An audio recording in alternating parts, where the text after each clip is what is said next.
Hello, and welcome once again. We're up to episode 59 in this, I think, wonderful series for you. Today, I'm going to talk about the hierarchy of values. Very interesting subject. And I'm going to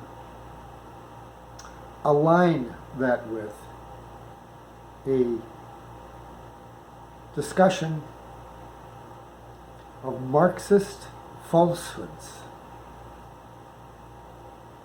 and the evils that fall in their wake.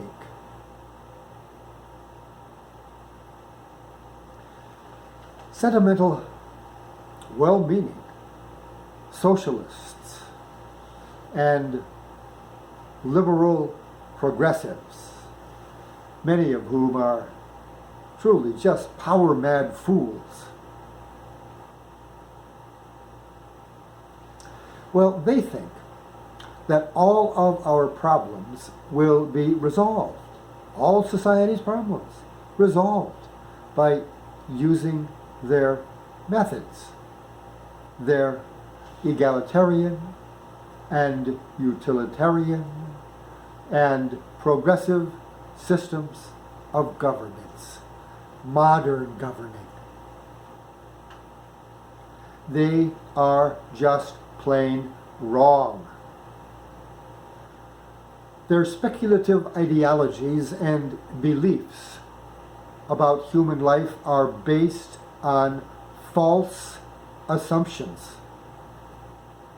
falsehoods, and lies always breed ruin.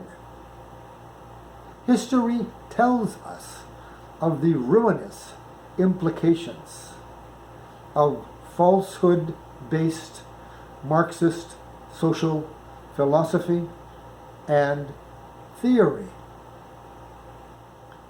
The falsehoods of this philosophy, when indoctrinated into children and inculcated into the masses through social media outlets, is dangerous in the extreme. It breeds violence and tyranny.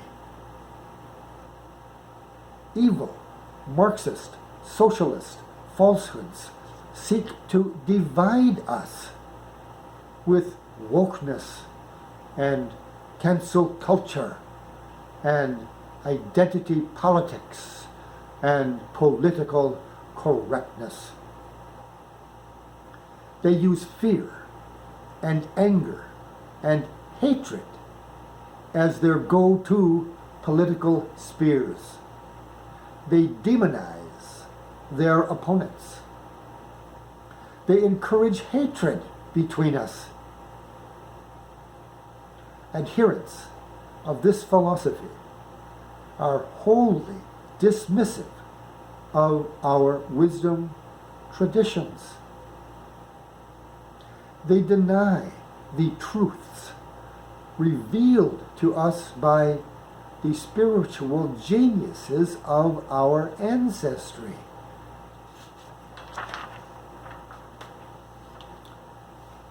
Most sadly, they are openly hostile to the hierarchy of values which present meaningful distinctions between good and bad,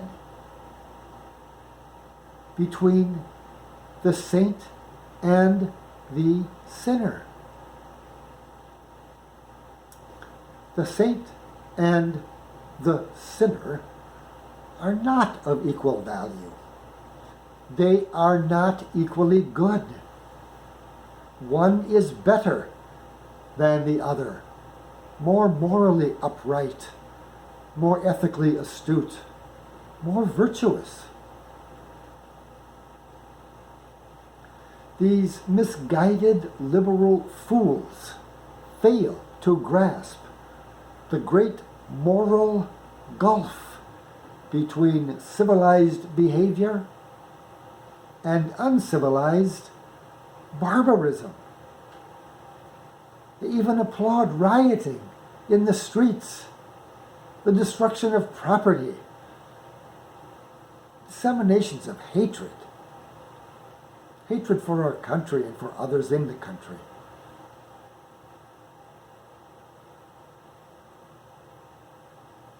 They do not seem to understand that for society to prosper, we must enshrine the good and punish the bad and make meaningful distinctions between them. Progressive doctrinaires are intent upon imposing their egalitarian agenda into our America, our beloved country, the beacon of liberty.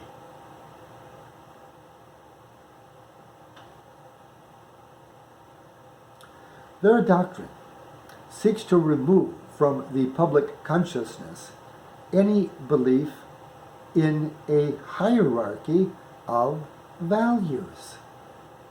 In doing so, they deny those spiritual essences in us that make us truly human.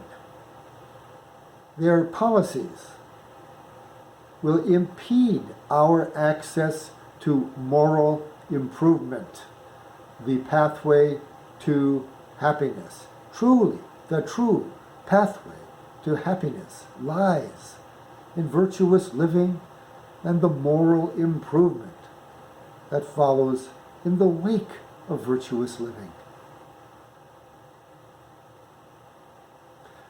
The falsehoods of their insidious ideology must be exposed and placed on the trash heap of history. If we do this, greatness surely awaits us.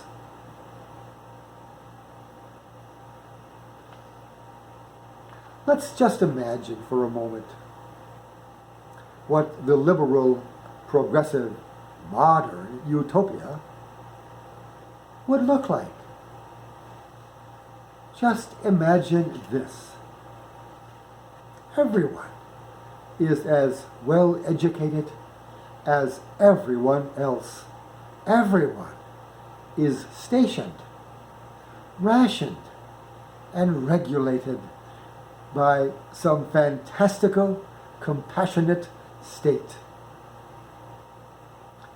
Everyone is equal in every conceivable way, and everyone is guaranteed an equal share of the nation's wealth. This type of statist demanded equality will make us about as equal as pigs in a sty. We will be denied the chance for any true moral improvement or material success. We will be denied possessions and the fruits of our labor. We will be denied any reverence for our ancestry and traditional culture. They want to replace all of it. We will be denied the genius and productivity of people who possess superior ability. And most sadly, we will be denied the guidance of our private conscience and denied the opportunity to make the free will moral choices that differentiate us, humanity, human beings, that differentiate us from the brutalities of the brutish and the beastly. I call on all good people everywhere to fight against this madness. For if the left wins the minds of the people and enacts their socialist agenda, our nation is doomed to decline in every way, especially in our moral and economic lives. Well, I think you know enough now after listening to me to say, no, not that. Not in my America. Not in my beloved country. Well, that's it for today. Hooray for America. Hooray for liberty. Hooray for the classic virtues of life. I love you all. Bye-bye.